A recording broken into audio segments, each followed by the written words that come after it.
మొన్న జరిగినటువంటి ఎన్నికల్లో అలివిగాని హామీలన్నీ ఇచ్చి అధికారంలోకి వచ్చిన తర్వాత ఇప్పుడు ఏమి చేయాలో దిక్కుతోచని పరిస్థితిలో మరి కాంగ్రెస్ ప్రభుత్వం ఉండడమే కాకుండా ఒక ముఖ్యమంత్రి గారు ఎంత బాధ్యత ఉండాలో ఆ బాధ్యతల్ని మర్చిపోయి మరి ఆయన ఏ విధంగా మాట్లాడుతుండో కూడా మనందరం చూస్తా ఉన్నాం టీవీల ద్వారా.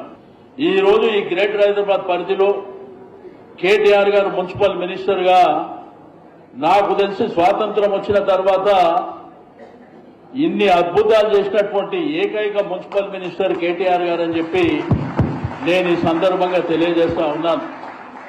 ఒక్క సనత్ నగరే కాకుండా మరి గ్రేటర్ లో ఉన్నటువంటి అన్ని నియోజకవర్గాలకు సంబంధించి పెద్ద ఎత్తున మరి నిధులు ఇవ్వడమే కాకుండా మరి పరుగు పెట్టించినటువంటి పరిస్థితి కూడా ఈ రోజు మన కళ్ళారా చూసినాం.